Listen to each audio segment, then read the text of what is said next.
당신이 지금 안고 있는 그 걱정, 그 두려움이 당신의 마음을 잠식하고 있다면 이건 단순한 스트레스가 아닙니다. 성경은 이것을 영적인 전쟁이라고 말하죠. 불안은 당신의 믿음을 흔들고 하나님과의 관계를 멀어지게 만드는 가장 강력한 무기거든요. 하지만 놀라운 사실이 있습니다. 바로 지금 이 순간 당신이 그 모든 짐을 내려놓을 수 있는 방법이 있다는 겁니다. 오늘 이 이야기를 시작하기 전에 먼저 이것부터 짚고 넘어가야 할 것 같습니다. 우리는 왜 기도를 하면서도 여전히 불안해할까요? 빌립보서 4장 6절에서 7절을 보면 이런 말씀이 나옵니다. 아무것도 염려하지 말고 다만 모든 일에 기도와 간구로 너희 구할 것을 감사함으로 하나님께 아뢰라. 그리하면 모든 지각에 뛰어난 하나님의 평강이 그리스도 예수 안에서 너희 마음과 생각을 지키시리라. 이 구절을 그냥 읽고 넘어가면 안 됩니다. 여기엔 엄청난 비밀이 숨어 있거든요. 염려하지 말라는 건 단순한 제안이 아닙니다.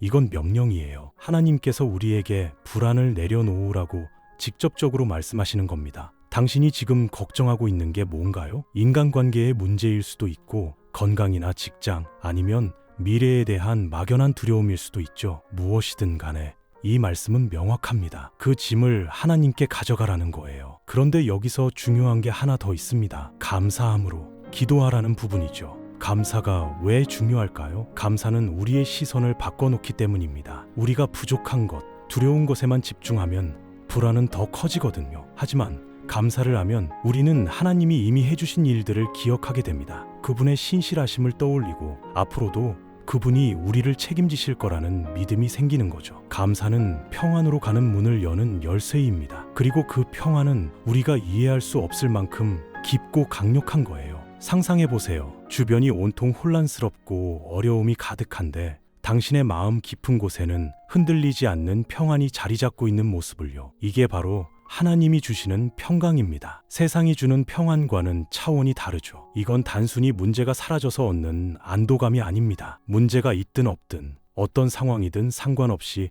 당신을 지켜주는 하나님의 보호막 같은 거거든요. 그리스도 안에서 당신은 보호받고 강하게 되고 지탱되는 겁니다. 다윗은 이 진리를 누구보다 깊이 이해했던 사람입니다. 시편 119편 71절에서 그는 이렇게 말하죠. 고난당한 것이 내게 유익이라. 이로 말미암아 내가 주의 율례들을 배우게 되었나이다. 처음 이 말씀을 들으면 좀 이상하게 느껴질 수 있어요. 고난이 어떻게 좋은 거죠? 우리는 보통 고난을 피하려고 하고 심지어 기도할 때도 고난을 없애달라고 하잖아요. 그런데 다윗은 여기서 완전히 다른 관점을 보여줍니다. 고난에는 목적이 있습니다. 만약 어려움이 없었다면 당신은 하나님이 피난처요 힘이라는 걸 어떻게 알았겠어요? 질병을 겪지 않았다면 하나님의 치유하시는 능력을 경험할 수 있었을까요? 필요를 느끼지 않았다면 그분이 공급자라는 사실을 깨달았을까요? 시련은 하나님이 우리를 버렸다는 증거가 아닙니다. 오히려 그분이 우리 삶에 역사하고 계신다는 표시죠. 시련은 우리를 정죄하고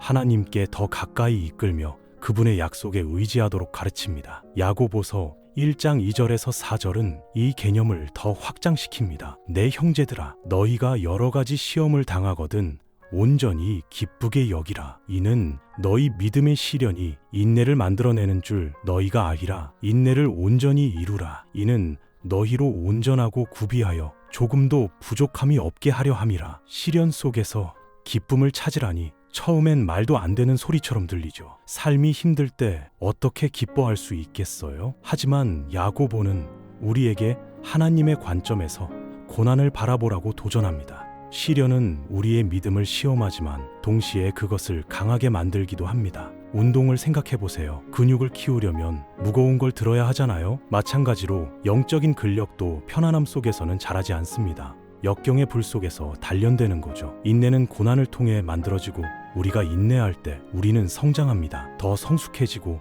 더 완전해지며 더 그리스도를 닮아가는 거예요. 당신이 겪는 모든 어려움은 하나님과의 관계를 깊게 만들 잠재력을 가지고 있습니다. 폭풍 한가운데 있을 때는 압도당하기 쉽죠. 왜 이런 일이 나한테 일어나는 거지? 이런 생각이 들 수밖에 없어요. 하지만 만약 관점을 바꾼다면 어떨까요? 왜 내게 이런 일이 일어나는가 대신 하나님이 이것을 통해 나에게 무엇을 가르치시려는가? 라고 물어보는 거죠. 이 질문 하나가 모든 걸 바꿀 수 있습니다. 성경에는 하나님이 시련을 사용해서 그분의 백성을 빚으신 이야기들로 가득합니다. 요셉을 생각해 보세요. 그는 형들에게 팔려 노예가 되었고 거짓 고발로 감옥에 갇혔습니다. 그런데 그 모든 과정 속에서 하나님은 그와 함께 계셨죠. 하나님은 요셉을 준비시키고 계셨던 겁니다. 나중에 기근이 왔을 때 수많은 생명을 구할 수 있도록 말이에요. 요셉의 고난은 낭비가 아니었습니다. 그건 하나님의 더 큰 계획의 일부였던 거죠.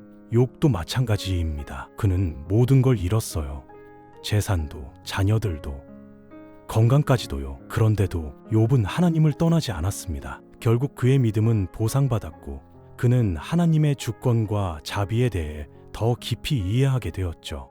그리고 예수님 자신도 궁극적인 시련을 겪으셨습니다. 십자가라는 시련을요. 그분은 상상할 수 없는 고통과 고난을 견디셨지만 그 희생을 통해 세상의 구원을 가져오셨습니다. 예수님의 예는 우리에게 보여줍니다. 시련은 고통스럽지만 그것이 놀라운 변화와 구속으로 이어질 수 있다는 걸요. 그렇다면 이게 당신에게 무슨 의미일까요? 당신의 고난이 무의미하지 않다는 겁니다. 모든 도전, 모든 눈물, 어둠 속에서 속삭이는 모든 기도가 당신을 하나님이 부르신 사람으로 만들어가고 있는 거예요. 하나님이 시련을 허락하실 때 그건 당신을 벌하시는 게 아닙니다. 준비시키시는 겁니다. 당신이 그분을 더 깊이 신뢰하고 그분의 힘에 더욱 의지하며 믿음 안에서 성장하도록 가르치시는 거죠. 잠시 시간을 내서 당신이 겪었던 시련들을 돌아보세요. 지금 바로 그런 순간을 겪고 있을 수도 있고요. 그 순간들 속에서 하나님이 어떻게 나타나셨나요?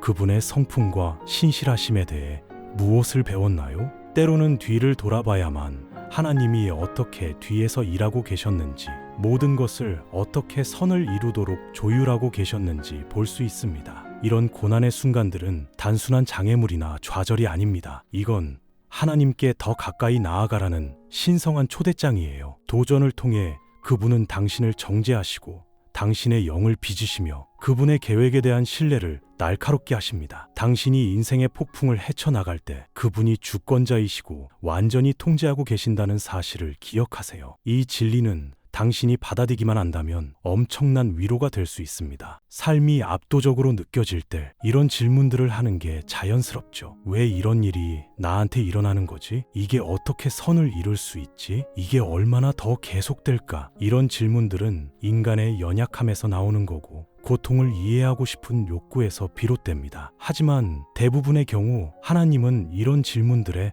즉각적인 답을 주지 않으세요. 대신 그분은 사랑으로 우리를 그분의 약속과 타이밍을 신뢰하도록 초대하십니다. 나훔서 1장 7절은 이렇게 선포합니다. 여호와는 선하시며 환난 날에 산성이시라. 그는 자기에게 피하는 자들을 아시느니라. 이 구절은 우리에게 상기시켜줍니다. 하나님의 선하심은 당신의 상황에 따라 조건부가 아니라는 걸요. 그분의 선하심은 변함없는 상수이며 당신이 약할 때 피난처와 힘을 제공하십니다. 마찬가지로 시편 55편 22절은 우리를 격려합니다. 네 짐을 여호와께 맡기라. 그가 너를 붙드시고 의인의 요동함을 영원히 허락하지 아니하시리로다. 이 말씀들은 단순히 책에 쓰인 글자가 아닙니다. 의심의 파도가 당신을 끌어내리려 할 때 당신을 진리에 고정시키는 생명줄이죠. 믿음 안에서 성장하면서 성령님은 당신의 관점을 변화시키기 시작합니다. 한때 견딜 수 없었던 것들이 이제는 하나님을 더 깊이 의지할 수 있는 기회가 되는 거예요. 극복할 수 없어 보였던 시련들이 이제는 그분의 능력이 당신의 약함 가운데 완전하게 나타나는 무대가 됩니다. 디모데후서 2장 21절에서 바울은 이렇게 씁니다. 그러므로 누구든지 이런 것에서 자기를 깨끗하게 하면 귀히 쓰는 그릇이 되어 거룩하고 주인의 쓰심에 합당하며 모든 선한 일에 준비함이 되리라. 당신의 고난은 낭비되지 않습니다. 그건 하나님의 준비 과정의 일부예요. 그분은 당신을 자기 의존에서 비우시고 그분의 힘과 목적으로 채우십니다. 이 정죄 과정이 항상 기분 좋은 건 아니지만 그건 목적이 있습니다. 불 속에서 정화되는 금처럼 당신의 성품은 그리스도를 더 분명하게 반영하도록 빚어지는 거죠. 당신의 삶은 그분의 선하심과 신실하심의 증거가 됩니다. 이 변화는 예수님이 마태복음 5장 16절에서 말씀하신 거예요. 이같이 너희 빛이 사람 앞에 비치게 하여 그들로 너희 착한 행실을 보고 하늘에 계신 너희 아버지께 영광을 돌리게 하라. 하나님이 당신 안에서 당신을 통해 일하시도록 허락할 때 당신의 빛은 더 밝게 빛나며 주변 사람들에게 그분의 사랑을 비춥니다. 시간이 지나면서 하나님의 사랑을 경험하고 그분과의 관계 속에서 성장하면 당신의 마음이 변하기 시작합니다. 당신이 부족한 것에 집중하는 것을 멈추고 그분이 얼마나 멀리 당신을 이끌어 오셨는지 감사하기 시작하는 거죠. 감사가 불평을 대체하고 당신의 기도는 끊임없는 요청에서 진심 어린 헌신으로 바뀝니다. 주님, 제게 더 주세요 라고 말하는 대신 주님, 어떻게 당신을 섬길 수 있을까요? 당신의 목적을 위한 그릇으로 저를 사용하세요? 라고 기도하게 되는 겁니다. 이런 관점의 변화는 영적 성숙의 표시입니다. 이건 삶이 자신을 위한 축복을 쌓는 게 아니라 다른 사람들에게 축복이 되는 것에 관한 거라는 깊은 이해를 반영하죠. 당신은 깨닫게 됩니다. 당신이 가진 모든 것, 즉 당신의 시간, 재능, 재산은 하나님으로부터 온 선물이며 그분의 영광을 위해 당신에게 맡겨진 거라는 걸요. 십자가에서 예수님의 희생은 너무나 깊은 사랑의 선물이라 결코 갚을 수 없습니다. 그분이 하신 일은 거래적인 게 아니었어요. 그분의 무한한 사랑에서 우러나온 은혜의 행위였죠. 당신이 돌려줄 수 있는 전부는 당신의 마음, 당신의 순종, 그리고 섬기려는 의지입니다. 당신의 삶이 그분의 은혜와 자비를 반영하며 빛나게 하세요. 다른 사람들을 그분의 변함없는 사랑으로 이끌면서요. 그렇게 함으로써 당신은 믿음에 변화시키는 능력에 살아있는 증거가 됩니다. 모든 시련 속에서, 모든 축복 속에서 당신의 이야기가 그분께 영광을 돌리게 하세요. 이건 단순히 고난을 견디는 것에 관한 게 아닙니다. 그 고난들이 당신을 하나님이 부르신 사람으로 빚어지도록 허락하는 것에 관한 거죠. 잠시 시간을 내어 당신이 직면한 도전들을 생각해 보세요. 하나님이 그것들을 어떻게 사용하셨는지 생각해 보는 겁니다.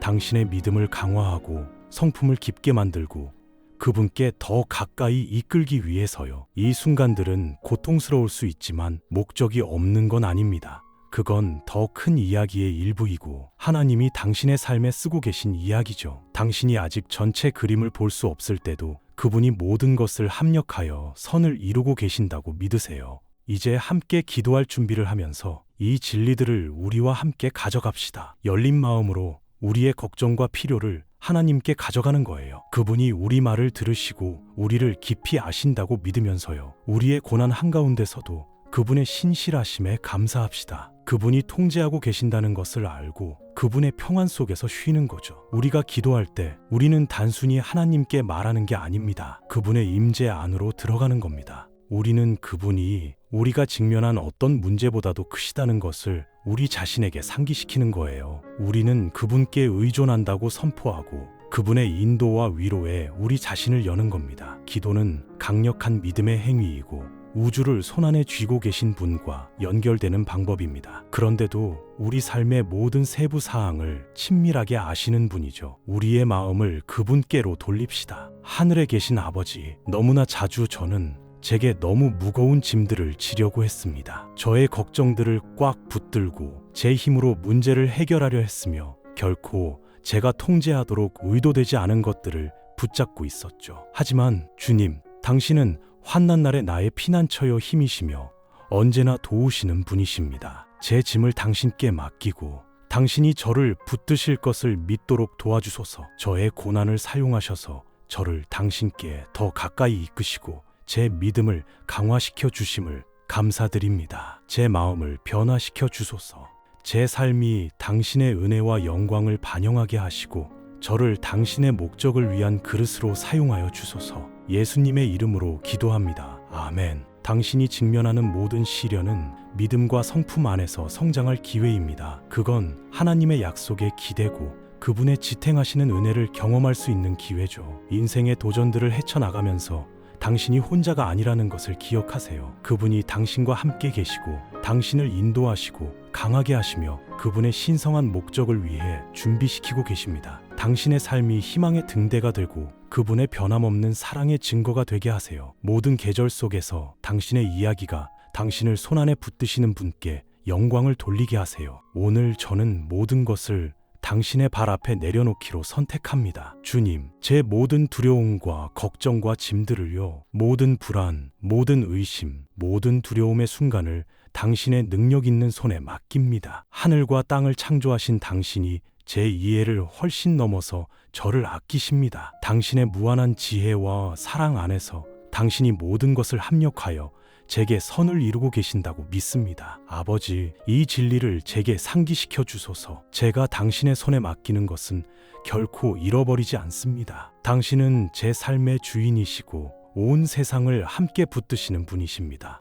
당신만이 재에서 아름다움을 가져오시고 고통에서 목적을, 죽은 것처럼 보이는 것에서 생명을 가져오실 수 있습니다. 저를 가르쳐 주소서. 단지 제 말로만이 아니라 제 마음과 행동과 제 전 존재로 당신을 깊이 신뢰하도록요. 제 믿음이 당신의 약속에 고정되게 하소서. 당신은 신실하시고 당신이 말씀하시고 행하시는 모든 것에서 진실하시니까요. 주님, 제가 조급해지는 순간들이 있다는 것을 고백합니다. 제 질문들에 대한 답을, 제 문제들에 대한 해결책을, 앞에 무엇이 있는지 한눈에 보기를 갈망하죠. 그러나 당신은 저를 믿음으로 행하라고 부르시지 보는 것으로 행하라고 하지 않으십니다. 결과를 통제하려는 제 필요를 내려놓도록 도와주소서. 대신 당신의 계획이 더 높고 제 것보다 훨씬 더 좋다는 것을 신뢰하게 하소서. 당신은 전체 그림을 보시는 반면 저는 단편들만 볼 뿐입니다. 당신은 모든 시련, 모든 도전, 모든 기다림의 계절 뒤에 있는 목적을 아십니다. 아버지, 제 고난들을 당신 앞에 가져옵니다. 제 인내를 시험한 시련들, 제 믿음을 느린 어려움들, 그리고 포기하고 싶었던 연약함의 순간들을요. 이제 저는 당신이 이 경험들을 어떻게 사용하셔서 저를 정죄하시고 당신이 부르신 사람으로 저를 빚으시는지 봅니다. 저를 당신께 더 가까이 이끌기 위해 고통스러운 계절까지도 사용하시는 방식들에 감사드립니다. 이런 고난들이 없었다면 저는 당신 사랑의 깊이, 당신 공급의 힘, 당신 손길에 치유하는 능력을 경험하지 못했을 것입니다. 주님, 모든 시련 속에서 당신이 이미 제게 가르치신 교훈들을 상기시켜 주소서. 제 몸이 약할 때 당신의 채찍으로 제가 치유되었다는 것을 기억하도록 도와주소서. 재정적 어려움에 직면할 때 당신이 여호와 이레, 저의 공급자라는 진리를 붙들게 하소서. 제가 버려졌거나 잊었다고 느낄 때 당신이 결코 저를 떠나지도 버리지도 않으실 것을 제게 상기시켜 주소서. 모든 시련 속에서 당신이 인내와 영적 성숙과 당신에 대한 더 깊은 의존을 발전시키기 위해 일하고 계신다고 믿을 수 있는 힘을 제 마음에 주소서. 아버지, 기쁨으로 견딜 수 있는 힘을 구합니다. 지치기 쉽지만 당신의 말씀은 제 믿음의 시련이 인내를 만들어낸다고 약속하십니다. 그리고 그것이 영적 성숙으로 이끈다는 것을요. 제가 목적을 볼 수 없을 때에도 과정을 신뢰하도록 도와주소서. 어려운 시기에 제 기도가 절망이 아니라 당신의 주권에 대한 확신으로 표시되게 하소서. 제 뜻이 아니라 당신의 뜻이 이루어지이다 라고 말할 수 있는 마음을 제게 주소서. 당신이 제 선을 위해, 당신의 영광을 위해 모든 것을 일하고 계신다는 것을 알고 당신의 신성한 계획에 완전히 항복하도록 가르쳐 주소서. 하늘에 계신 아버지, 제가 일을 제 손으로 가져가려 할 때 저는 불순종 가운데 걷고 있다는 것을 인정합니다. 당신의 말씀은 저를 상기시킵니다. 마음을 다해 당신을 신뢰하고 제 자신의 이해에 기대지 말라고요. 당신의 공급을 의심했던 때들, 두려움이 제 믿음을 가렸던 순간들, 그리고 당신만이 다루실 수 있는 것을 통제하려 했던 시도들을 용서해 주소서. 오늘 저는 당신을 완전히 신뢰하기로 선택합니다. 제 지혜가 아니라 당신의 지혜에 기대기로 선택합니다. 당신이 제 걸음을 인도하고 계신다고 믿으며 믿음으로 걷기로 선택합니다. 주님, 제가 짐을 느끼는 제 삶의 모든 영역을 들어올립니다. 긴장된 관계들을 위해 그것들을 당신께 맡깁니다. 제 마음에 무겁게 짓누르는 응답받지 못한 기도들을 위해 그것들을 당신께 드립니다. 제가 직면하는 사적인 싸움들, 씨름하는 죄들, 그리고 갈망하는 돌파구들을 위해 그것들을 당신의 손에 둡니다. 기도와 감사로 모든 상황에 접근하도록 가르쳐 주소서. 모든 이해를 초월하는 당신의 평강이 그리스도 예수 안에서 제 마음과 생각을 지키게 하소서. 아버지, 제가 왜라고 묻고 싶은 유혹을 받을 때 왜 이 시련을, 왜 이 고통을, 왜 이 기다림을, 제 초점을 왜에서 누구로 옮기도록 도와주소서. 당신은 폭풍 속에 저의 피난처이시고 환난 때에 저의 요새이십니다. 제가 지칠 때 저를 붙드시고 제가 약할 때 저를 들어올리십니다. 제 시련들이 당신을 더 친밀하게 알 수 있는 기회가 되게 하소서. 당신의 신실하심을 경험하고 제 삶에서 역사하시는 당신의 손을 목격하는 기회가 되게 하소서. 주님, 제 여정을 되돌아보면서 당신이 저를 얼마나 멀리 데려오셨는지 상기됩니다. 제가 걸을 수 없을 때 저를 업어주시고, 제가 아무것도 없을 때 공급하시며, 길이 없어 보일 때 길을 만들어 주심을 감사드립니다. 제 마음이 항상 감사로 가득하게 하소서. 당신이 하신 일뿐만 아니라 당신이 누구신지에 대해서도요. 제 관점을 바꿔주소서. 주님, 당신에게서 무엇을 받을 수 있는지, 구하는 것에서 어떻게 당신을 섬길 수 있는지 구하는 것으로요. 저를 당신의 영광을 위한 그릇으로 만들어 주소서. 이기적인 욕망, 교만, 그리고 제 자신의 계획들을 제게게서 비워내시고 당신의 영으로 저를 채워주소서. 제 삶이 당신의 사랑과 선하심을 반영하게 하소서. 제 행동과 말정과 결정들이 다른 사람들을 당신께로 향하게 하소서. 저는 십자가에서 예수님의 희생을 결코 갚을 수 없다는 것을 압니다. 하지만 저는 제 삶을 거룩하고 당신께 기쁨이 되는 산 제사로 드립니다. 저를 사용하소서. 주님, 당신의 목적들을 위해서요. 제 빛이 다른 사람들 앞에서 빛나게 하시어 그들이 제 선한 행실을 보고 하늘에 계신 저의 아버지께 영광을 돌리게 하소서. 주님, 제 모든 것을 당신께 항복합니다. 제 두려움, 제 실패, 제 희망, 그리고 제 꿈들을요. 저는 그것들을 당신의 사랑하시는 손에 둡니다. 당신이 제게 최선인 것을 원하신다는 것을 알면서 제 삶이 당신의 은혜의 증거가 되게 하소서. 당신의 영광의 반영이요. 당신의 능력의 증인이 되게 하소서. 매일 당신을 더 신뢰하고 온 마음으로 당신을 찾으며 온 힘을 다해 당신을 섬기도록 가르쳐 주소서. 당신이 누구신지, 그리고 제 삶에서 행하신 모든 것에 대해 당신을 찬양합니다. 모든 영광과 존귀와 찬양이 이제와 영원토록 당신께 있기를 원합니다. 예수 그리스도의 귀한 이름으로 기도합니다. 이 기도가 당신의 마음을 만졌다면 믿음의 표시로 아멘을 남겨주세요. 저는 이 기도의 모든 축복이 예수님의 이름으로 지금 당신에게 있기를 기도합니다. 만약 특별한 기도가 필요하시다면 댓글로 알려주세요. 당신을 위해 기도할 수 있는 영광을 갖게 될 것입니다. 우리 주 예수 그리스도의 은혜와 평강이 항상 당신과 함께하기를 바랍니다.